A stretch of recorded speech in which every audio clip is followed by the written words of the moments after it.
Hold on tight for the next hour. You're entering into a place, a zone called the alternative to the alternative media. It's a place, a special place where even truth seekers fear to tread. All right, people, let's move like we've got a purpose. Affirmative.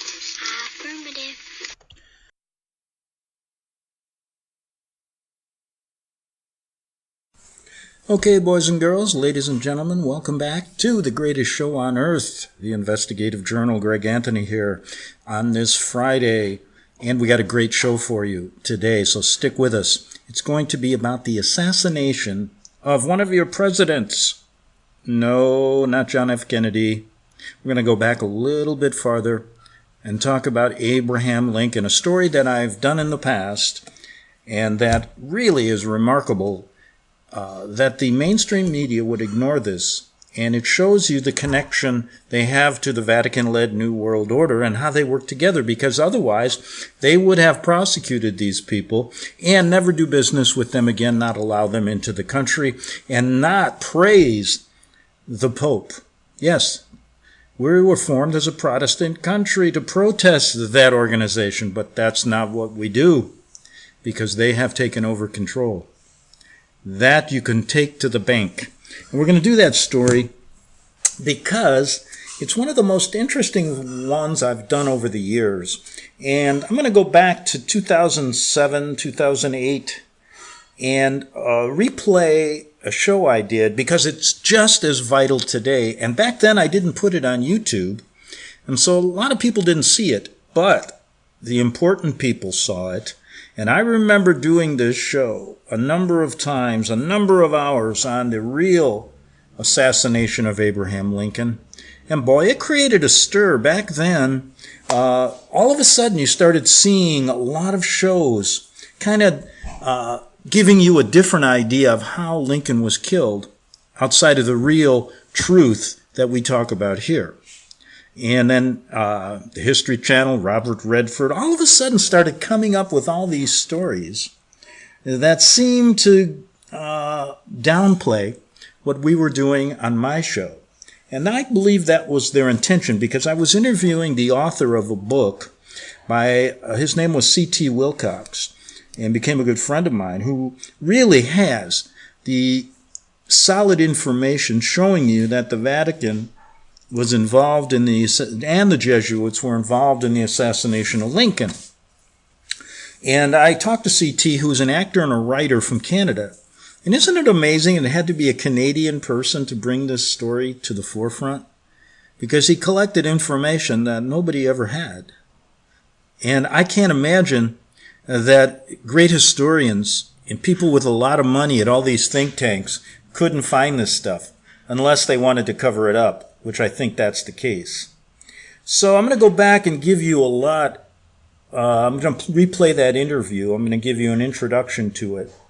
And I think you'll find it really interesting because it really hasn't changed. And hopefully I'll get more viewers. And after I'll do this, maybe next week or so, I'll call CT in Canada and we'll get him on to see if anything has changed, which I doubt, because he had some connections but could not get this made into a film, and for good reason, because it was blackballed. And maybe we'll talk to CT about that, because I'll tell you, the facts he have cannot be ignored.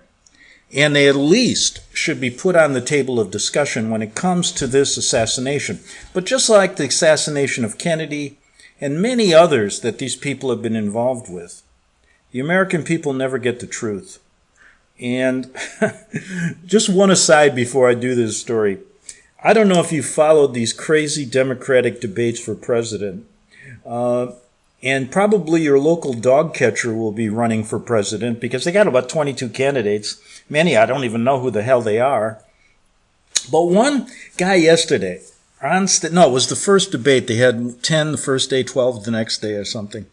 And I think it was Julian Castro, who used to work for Obama, stated this. He's talking about how they're going to increase and give free medical care. And then he said something really weird that nobody caught him on. But it's crazy. He said that they're going to give even transgenders free abortions. And I said, wait a minute, isn't there a journalist on that panel that will question him and say, hey, men cannot have an abortion? And guess what? Not even a question, because they're afraid to answer. It's against political correctness. And everybody just nods their head. But you got a guy running for president that doesn't even know that, men can't have babies. That's where we've sunk to in this country. And let me tell you something, folks. If you think this idea of socialism is just a plaything, forget about it. They're telling you what's going to happen in the future. And they're starting to lay the seeds of this, because guess what? Who created socialism? Does anybody ever ask that? Oh, they'll go and they'll say something like, well, look at what happened in Venezuela. Look at what happened, blah, blah, blah, in Cuba. But socialism was created by the Jesuits in the 1600s in what was called the Paraguay Reductions. And if you do your research on that, you'll be shocked. That's why, when I say the Vatican-led Jesuit New World Order is involved in this and should not be trusted, you better heed what I say.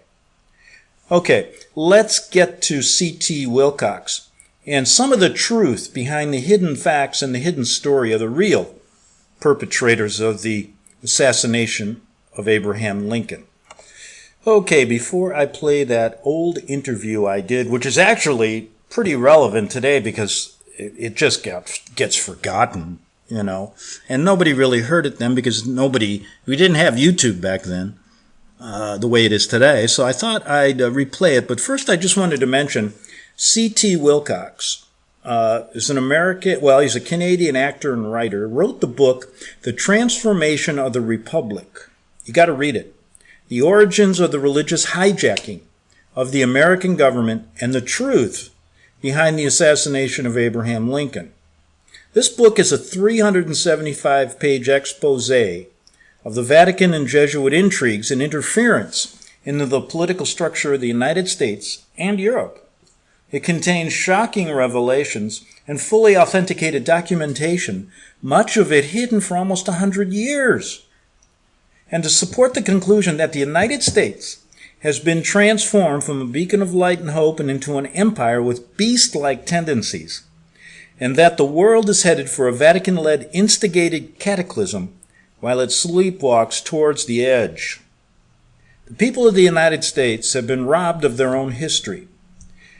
And this is the worst kind of theft, isn't it, really? The worst kind of theft.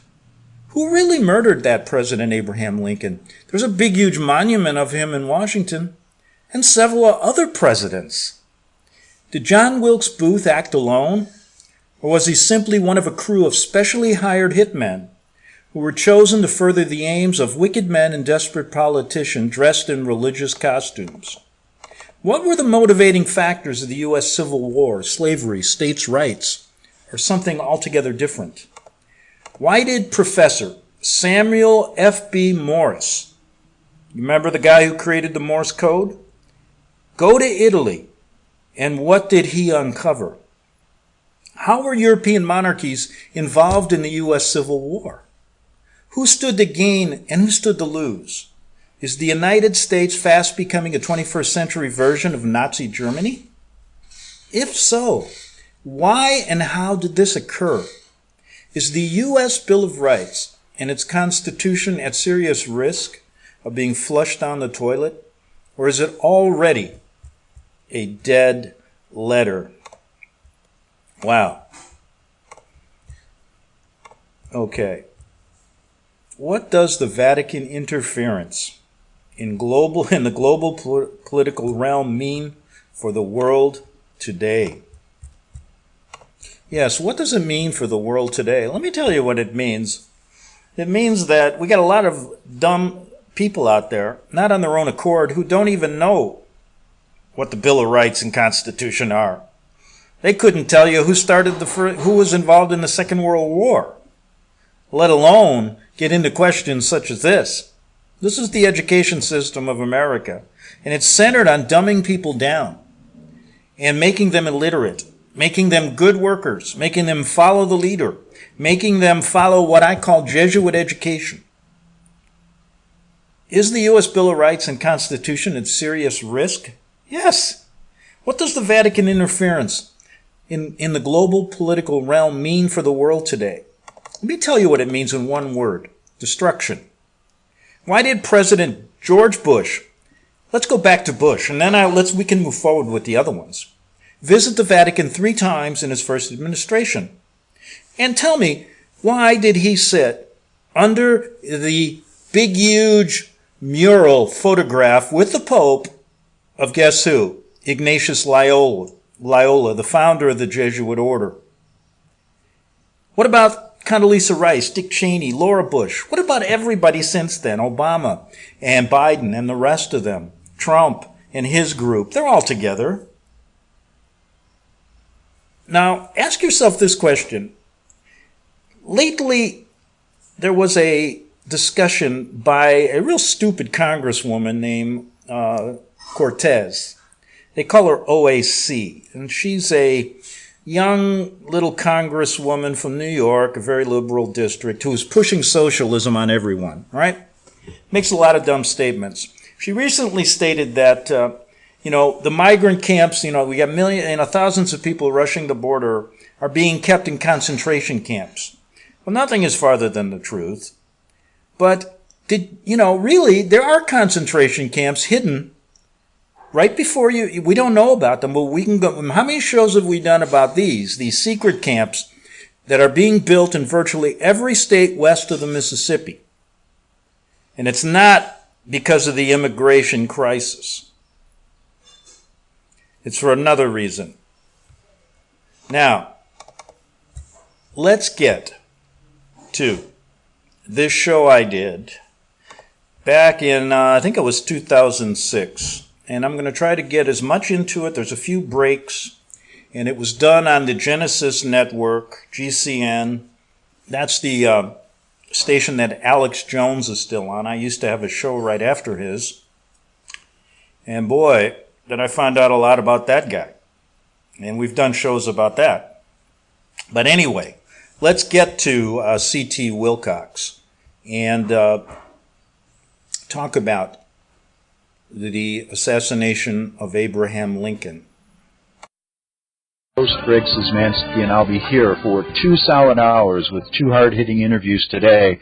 My guests are C.T. Wilcox, who's going to tell you all the facts about the assassination of Abraham Lincoln, and then we're going to go to John Daniel, and we're going to talk about some things that are just astounding. He's just written a new 22-page booklet called Organized Christianity's Prostitution Cover-Up, and we're going to get into that. Sean's been on our show before, so has C.T., but both have new things to add, and we look forward to these 2 hours. So if you want to find out who the real spiritual controllers of the New World Order really are, listen to these 2 hours. But first of all, go to my website, www.arcticbeacon.com, and you'll find a lot of stories there. I've been writing these for a long time. And people ask me, Greg, what prompted you to get back into journalism? And I said, you know something? I felt at that point, when I started talking to a few of my old friends who I worked with 20 years ago in the press, and I saw the state of what was happening. I knew there were problems 20 years ago, but I saw what was happening now. I put aside 4 years of going to law school and my intentions to be a lawyer, and I said, I'm going to start writing the truth, and it just blossomed from there. Anyway, there's a story on my website today which is very disturbing, but yet very revealing in 2 respects. One, it talks about a man who burned himself to death over the Iraqi war. This story's been covered up by the media, and they depicted him in short articles in Chicago, my hometown, by the way, as a lunatic who burned himself to death and never mentioned much about his feelings about the war and the leaders in our country. I was sent his dying words. He wrote a mission statement before he found himself near the Kennedy Expressway. Now, if anybody is familiar with Chicago, that's one of the main expressways that go downtown. And there's an exit by Ohio Street near downtown, and there's a sculpture there called the Millennial Flame, and that's where Mr. Malachi Richer decided to light himself on fire recently and burn himself to death. Boy, it's a disturbing story, and I was sent his mission statement and his biography, and this was never printed in the mainstream media, and it's just a revealing story about a man who decided to take his life over what's going on in this country. Now, I'll just read the opening paragraph to his mission statement, his dying words, and then you can go to my website and get the rest of the story at www.arcticbeacon, that's ARCTICBEACON.com. And I started off like this: Chicago resident burns himself to death in an Iraqi war protest. Malachi Richer, a martyr for peace, leaves behind a detailed mission statement explaining why he killed himself. And I just want to read this quote, maybe a paragraph or two. And it's, quote, "What has happened to my country? We have become worse than the imagined enemy, killing civilians and calling it collateral damage, torturing and trampling human rights inside and outside our own borders, violating our own Constitution whenever it seems convenient, lying and stealing right and left, more concerned with sports on television and ringtones on cell phones than the future of the world. Half the population is taking medication because they cannot face the daily stress of living in the richest nation in the world." And that was just the first paragraph of the long and detailed mission statement he left before he decided to take his own life in a very, very, reminded me of the Buddhist monk during the Vietnam War who set himself afire in Saigon. And Mr. Richer did the same thing recently in a Chicago freeway, leaving a note near his flaming body: "Thou shalt not kill." And that story was not covered well by the Chicago press. In fact, they just made him out to be a lunatic, and they called it an unfortunate case of mental illness. Well, anyway, I think when you read his story, you'll see some more things in there, more than just a mentally ill person putting himself to death. You may see a man who decided to make a statement in the most drastic of ways, and hopefully it'll save some lives. Hopefully people will wake up, because what we do on this show is try to tell you the exact truth, and by that I mean trying to find out what the truth is, and doing that sometimes is difficult. Doing that means getting to the bottom of stories that no one else covers, taboo stories like basically the Vatican is involved in this whole thing, yes, and I'm prepared to back it up with facts and statements over the years of information that I compiled starting back in 1979 through 85 when I worked in Rome and found out some things that shook my foundations of my religion. I was a Catholic.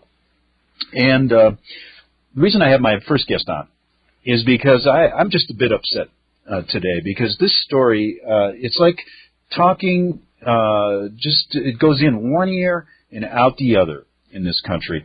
I get more response from people overseas in Australia, and I want to say, hey, hello to all my listeners in Australia who contact me constantly, and I get more response from a story like this from people in Australia. I get more response I have a group of people that contact me from Rome who listen to my show every day, and it's an American group there, and I get more response from people there. In fact, I get response from people in India, people from Panama, and you know what kind of response I get in this country? There's a small group of people, and this is where the response should be overwhelming, where it should be thousands of people wanting to find out and look at the truth. But, I get a few trickles. Yes, that's interesting. Maybe the Vatican killed Abraham Lincoln, and life goes on like, we're just making it up. Then I get a whole slew of people who are just downright coadjutors and people who are working for the New World Order who seem to want to bother me with their dribble and trivial emails and trying to upset me. And I might want to just add, when I read those, I don't even respond to them, so just don't waste your time anymore.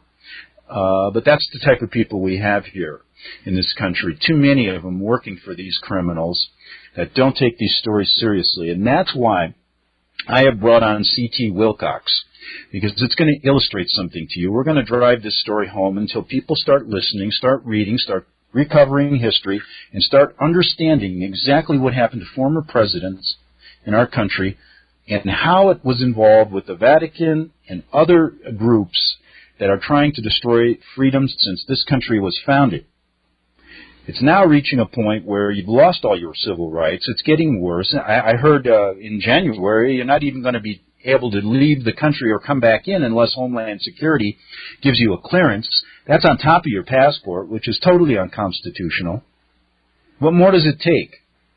Now, you either want to work with us, with the people that want to get at the truth, or you're going to be just, or you're going to just, have to be told that, you know what, you're just nothing but a traitor and a treasonous person that should leave this country.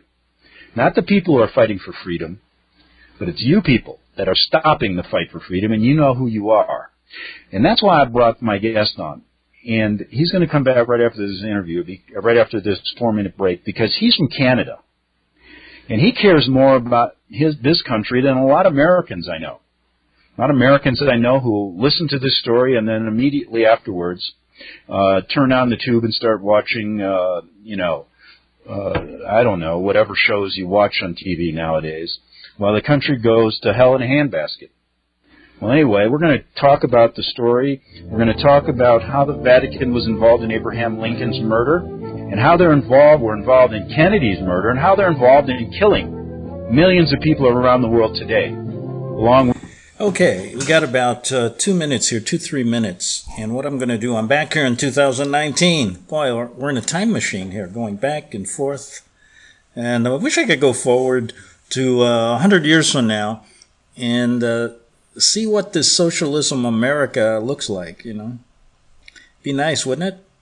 Maybe we should stop it today, right, before it gets to that point. But until we get a hold on who these people are, how can you stop it when you don't really know who your enemy is? Most people don't. No clue. And they're not going to get any help from the educational system in this country, not going to get any help from their pastors. They're not going to get any help from the government.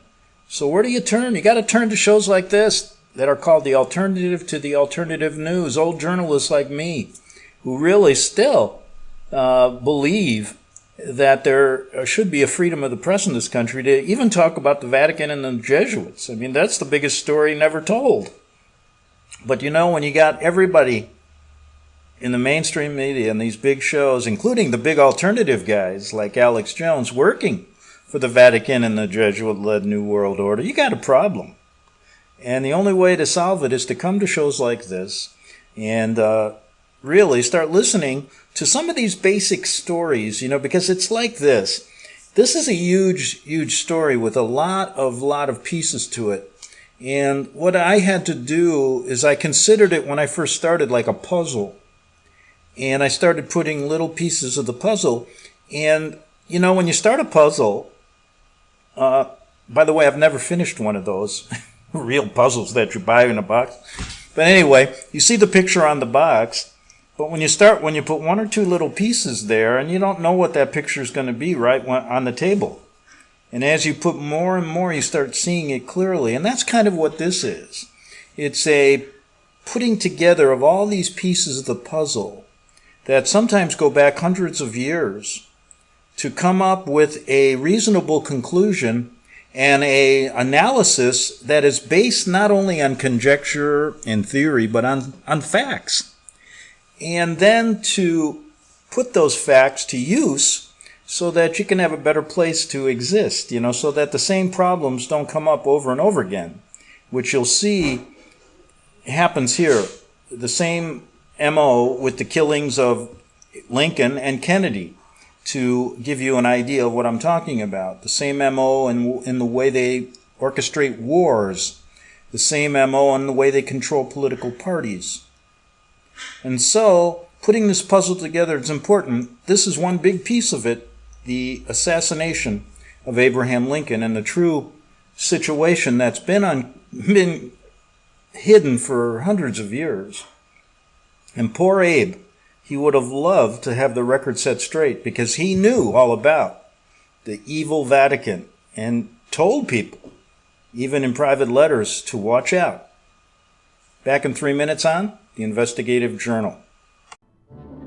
The book of Revelation says, the spirit of prophecy is the testimony of Jesus Christ. This is at the very heart of FirstAmendmentRadio.com. In that spirit, we have created the Prophecy Reality News app for all of your mobile devices, streaming First Amendment Radio 24 hours a day, 7 days a week. Available for your Apple, Android device, and smartphone, absolutely free. Get the Prophecy Reality News app installed today so you can listen to First Amendment Radio wherever you are. The Prophecy Reality News app. Get it now.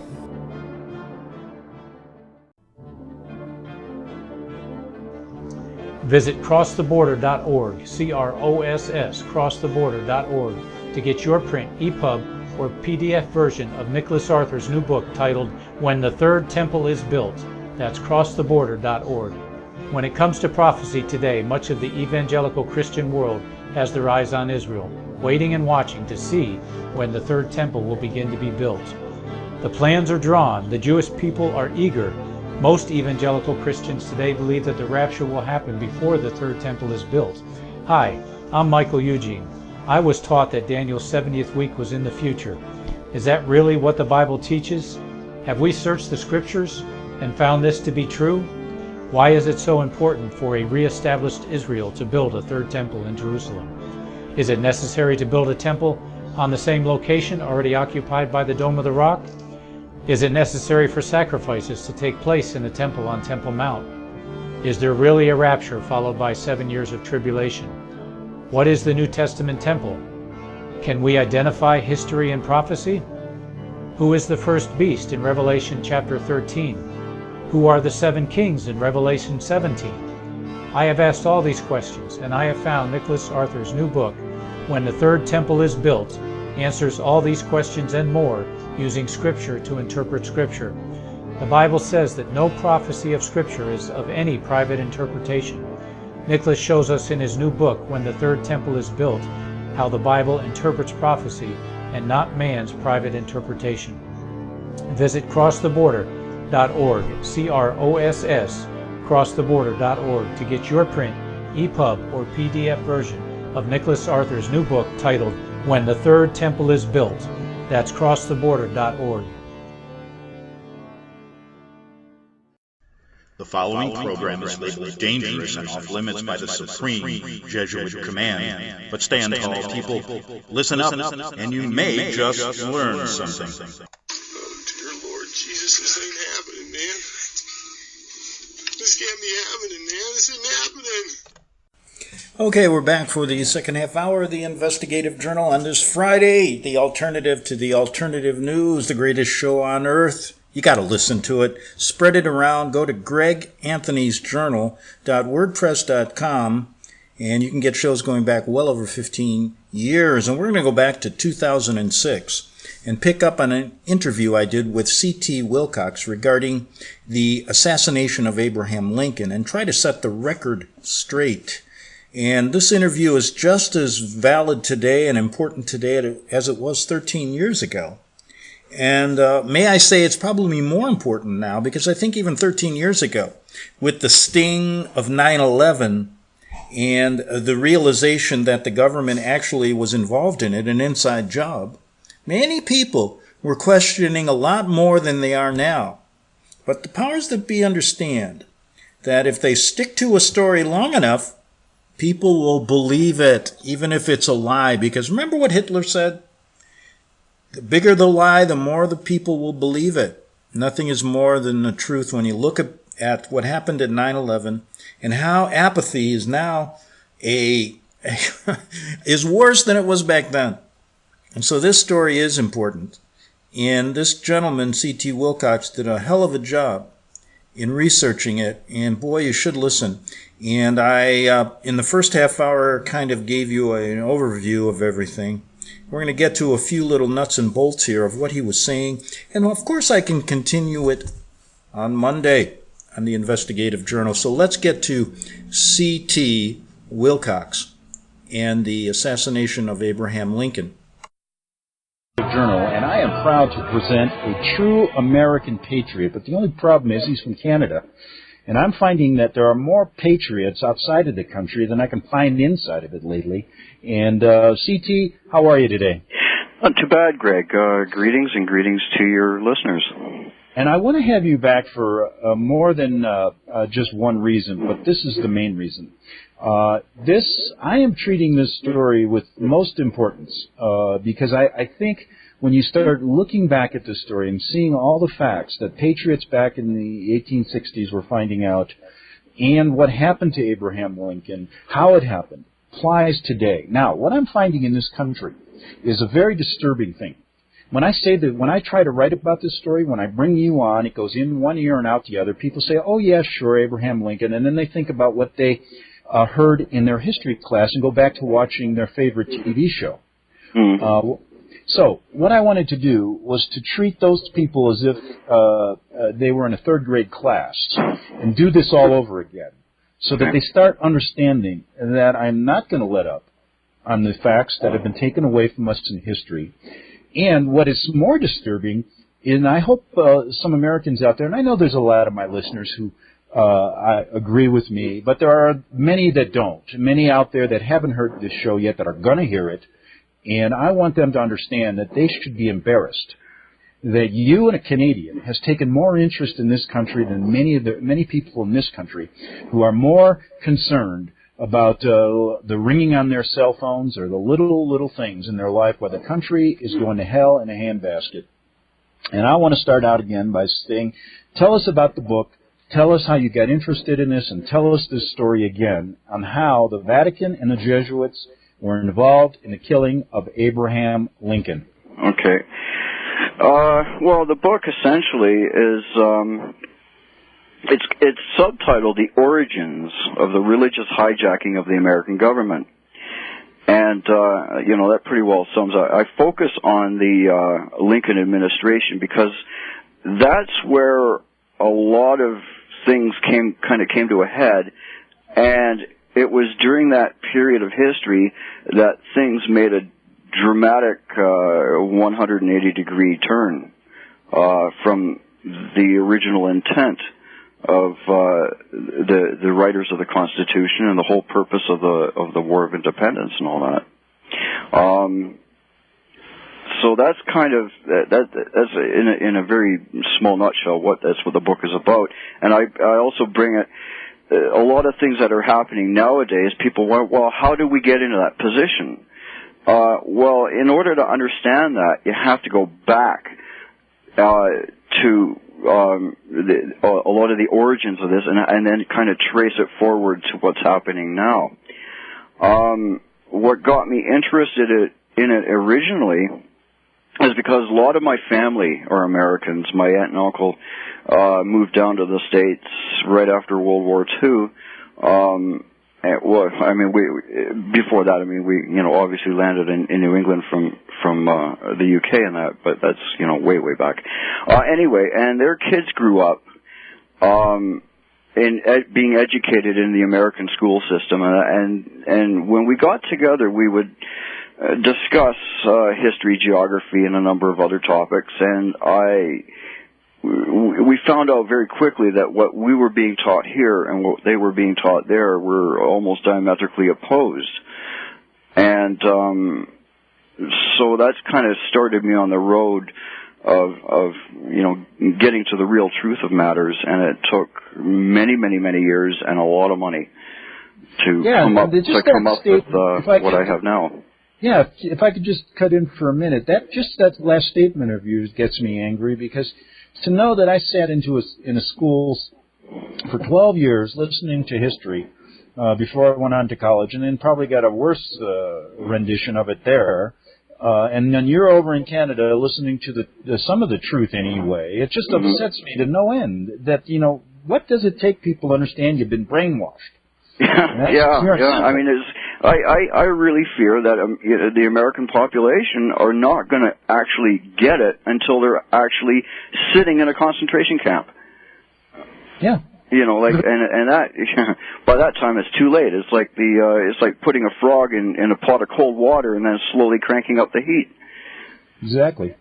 Well, go ahead. Pick up where you left off. So anyway, so a lot of people ask, well, how did Abraham Lincoln and the Jesuits specifically cross swords originally? Like, what happened there? I mean, it happened prior to his being elected, okay? And the key figure in all of this, who has been totally wiped out of most of the history books, is a gentleman by the name of Father Charles Chinnicky. Now, Father Chinnicky was a Roman priest. He came from Kankakee. He went to Kankakee, Illinois, from Kamouraska, Quebec. So he was transferred there, and he got into a few problems with his church in Chicago, and to the point where they tried to frame him against a false charge of rape, and his lawyer was Abraham Lincoln. Abraham Lincoln didn't go into the courts by himself. He came with a number of other lawyers. One of them was by the name of Stephen Moore. And Stephen Moore wrote a little piece here explaining exactly what happened in that court case. Now, there were no court transcripts or anything at the time, and this was sent to me from a private collection from the Chinnicky family, and it's been kind of in their possession for 120 years or so, and nobody really was aware that this even existed. Certainly historians didn't know. And it really fills... Pardon me?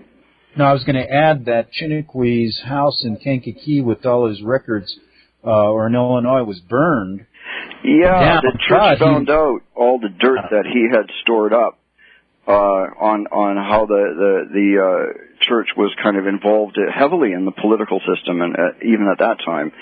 And it was, anyway, he was saving all this stuff up, and the church people found out about it and set the whole place up in flames. Now, Chinnicky was smart enough to kind of take a portion of that and squirrel it away in Quebec, where the church people didn't know, and the family had been sitting on it all that time. Yeah, and that just came out. And let's get into that, finish up that story, and get into what Morse said about that trial with Lincoln. Okay, we'll be back in 4 minutes on the Investigative Journal. We're back on the Investigative Journal, and I'm talking to C.T. Wilcox, a Canadian author of a book that talks about the real, what really happened to Abraham Lincoln, and it's called The Transformation of the Republic. You can get it at www.ctwilcox.com, and it's a good read, about 375 pages, but filled with a lot of history that's been stolen from the American people. And one thing, C.T., before we get back to what you were talking about Chinnicky and this lawyer Moore, who had transcribed a lot of what went on in the trial when Lincoln and the Jesuits crossed swords, I had contacted the Jesuits, one of their provinces, one of their insistencies in America, and talked to one of their keeper of records. And I had proposed these questions to him, and he played dumb. He said, I've never heard of that. We've never been involved, and the Vatican has never played a part in any kind of political assassination to my best of my knowledge. Now, that's the kind of BS you get from them. Yeah. And my point is, and I said to him this, I said, there's only two things, Father. One, you're either seriously misinformed, or one, you're trying to mislead people. So I recommend, if I can find this out, why can't you? And you're the keeper of records. No answers. But go ahead, CT. Yeah, okay. So Chinnicky's house is burned down. He keeps all these records with his family that are just recently uncovered in Quebec, right? Yeah, the lady that I spoke to was in her late 80s at the time, and she was getting very ill, and she's now deceased. But it was essentially her dying wish that a lot of this information be handed back to the American people. So I was able to acquire first rights to publish a lot of this material. I mean, there was a lot more. If I was to put everything that she presented, I mean, there were 10,000 pieces of information. You can't I mean, it would, first of all, it would, and a lot of it was handwritten, and it would take a long, long time to actually try to transcribe it all. And then if I was to put it out in a much bigger book, it would, cost. And I bet you this made the Vatican angry that they didn't know about this, because this stuff just came out. Chiniquy was smart enough to put it in 2 places. And one other thing before we get back, we're only doing an hour with you today, but we're gonna bring you back next week to finish, because I don't have enough time to finish. And like I said, we need to drive this stuff home to people so that they really understand that these are facts and not a story that we're making up. And that's how people treat this in this country. It's very sad, very, very sad, because it's the beginning of the end if you can't face up to your past. Mm-hmm. And that's in a personal life and in a country's life, too. So go ahead. Okay. So what Stephen Moore did, he made very detailed notations of what actually happened in that particular court case. Okay, first, set the scene up. The Bishop Foley of Chicago is brought onto the stand, and he is told to read in Latin and then translate into English the major laws of the church. And the Bishop Foley didn't want to. He hemmed and hawed, and he just did not want to until the judge said, "Look, you have no choice," right?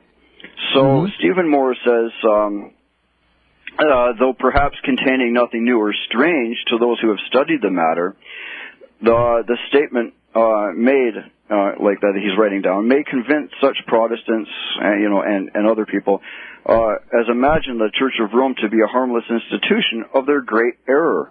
The principles of the Roman hierarchy remain unchanged. Religious liberty is both hated and dreaded by the Church, which claims the right of enforcing its spiritual decrees by the assistance of the secular arm. In other words, if they can control the politicians and the judiciary, to do their bidding, then that's exactly what they'll do.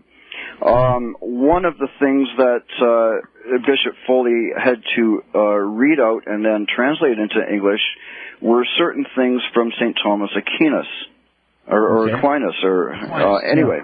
One of them was, though heretics who repent must always be accepted to penance as often as they have fallen, they must not, in consequence of that, always be permitted to enjoy the benefits of this life. When they fall again, they are permitted to repent, but the sentence of death must not be removed. In other words, they have to be exterminated no matter what. Yeah, if they don't follow the Catholic Church. So that was brought out in the court case. And then he goes on saying that, and this, like I said, there was no transcripts, but this is what the bishop said on the stand. Catholics who shall assume the cross for the extermination of the heretics shall enjoy the same indulgence and be protected by the same privileges as are granted to those who go to the help of the Holy Land. In other words, he's talking about the Crusades right there. We further decree that all who may have dealings with heretics, and especially as those who receive, defend, and encourage them, shall be excommunicated. He shall not be eligible to any public office. He shall not be admitted as a witness. He shall neither have power to bequeath his property by will or to succeed to any inheritance. He shall not bring any action against any person, but anyone can bring any action against him. Should he be a judge, his decision shall not have any force, which went really well with the judge sitting at that particular trial. Nor shall he have a case brought before him. Should he be an advocate, like a lawyer, he shall not be allowed to plead, and any instrument made by him shall be rendered invalid and shall be condemned along with the author. So all of and there's a lot more that was actually brought out in that trial, but that got the hair on the back of the neck up on the Jesuits that were sitting in that court.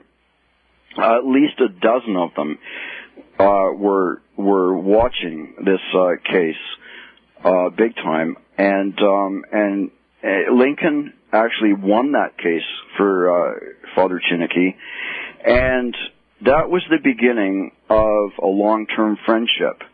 When Lincoln got elected into the White House, Chinnicky came by at least once every year during the administration to warn him not only of various assassination plots that he had found out talking with his friends in the Roman Church, priests and whatnot, at least 7 of whom visited the house of Mary Surratt continuously,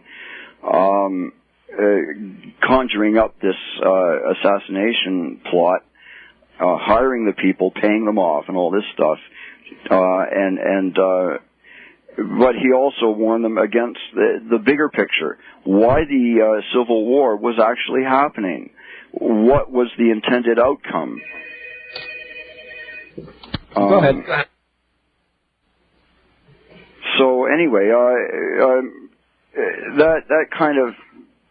that's one of the reasons why Lincoln had to go, because he knew what was happening and basically thwarted it.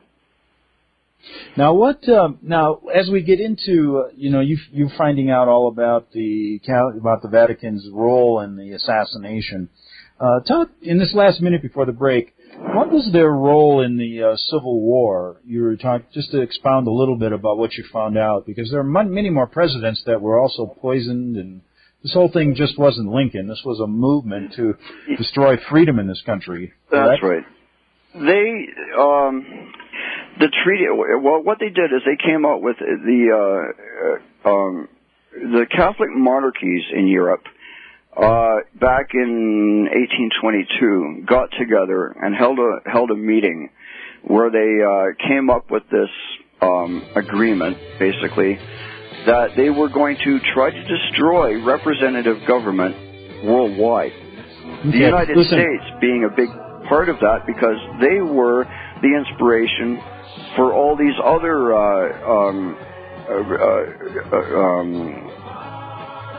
we got music, so I'll Yeah, listen, CT, we'll pick up right where you left off. C.T. Wilcox, author of Transformation of the Republic. And before I get back to CT, let me just say this, that his book, you can find it at www.ctwilcox.com, and it's a 375-page expose of Vatican and Jesuit intrigues and interference into the political structure of the United States and Europe, and contains shocking revelations and fully authenticated documentation, much of it hidden for almost 100 years. Okay, CT, for those listeners out there, CT is going to finish up this 10 or 11-minute segment, and then read his book, go get it, try to read as much as you can. We're going to have him on again in a week or two to continue this story about Lincoln's assassination and who was responsible.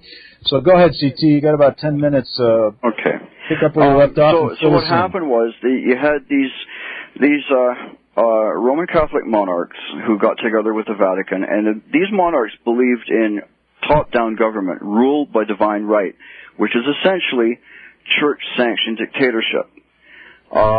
And the United States was successfully able to throw off the yoke of that type of a government and start representative government. And because of that, that gave a lot of these other countries the courage to try to do that for themselves. Well, of course, the church didn't like that. And they tried to stop it by any means possible. So if you've got political leaders out there that kind of bought into representative government, they had to be gotten rid of very, very quickly.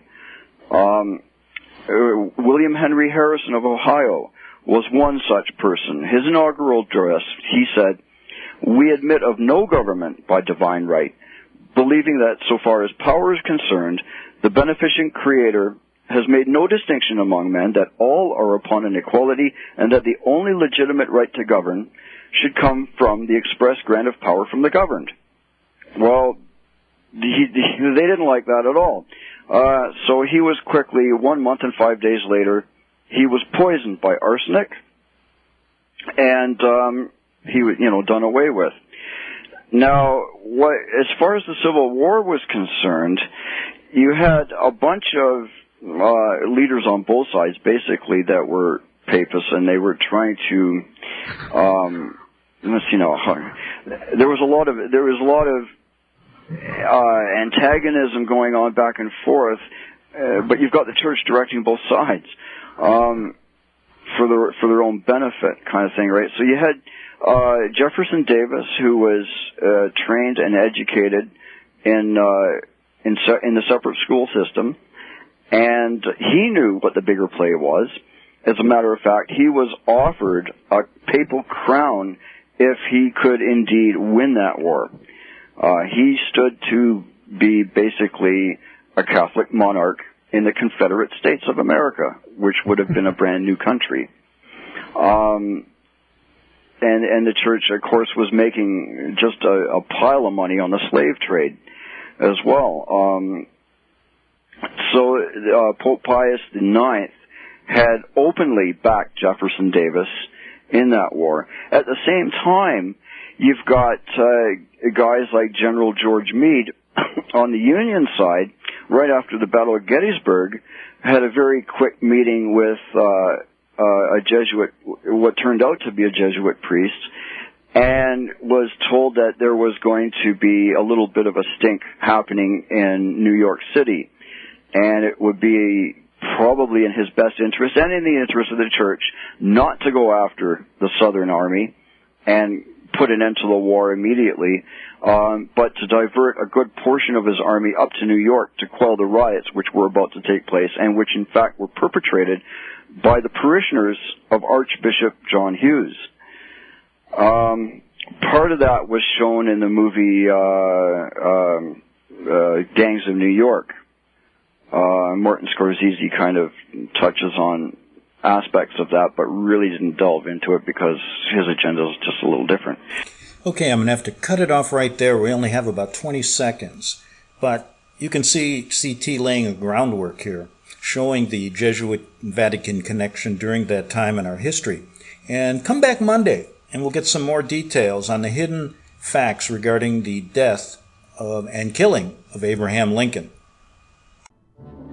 The book of Revelation says, the spirit of prophecy is the testimony of Jesus Christ. This is at the very heart of FirstAmendmentRadio.com. In that spirit, we have created the Prophecy Reality News app for all of your mobile devices, streaming First Amendment Radio 24 hours a day, 7 days a week. Available for your Apple, Android device, and smartphone, absolutely free. Get the Prophecy Reality News app installed today so you can listen to First Amendment Radio wherever you are. The Prophecy. Since the beginning of time, kings have sought it, nations have fought for it. It has been traded, it has been borrowed, it has been purchased, it has been stolen. There's a reason for it. To secure the blessings of liberty to ourselves and to our posterity. Invest with the security of gold and silver. Call Discount Gold and Silver Trading at 1-800-375-4188 or visit discountgoldandsilvertrading.net. Listen to Financial Survival with your host Melody Cedarstrom right here on FirstAmendmentRadio.com at 4 p.m. Eastern or 1 p.m. Pacific Time. Visit discountgoldandsilvertrading.net or call Discount Gold and Silver Trading at 1-800-375-4188. Toll free 1-800-375-4188.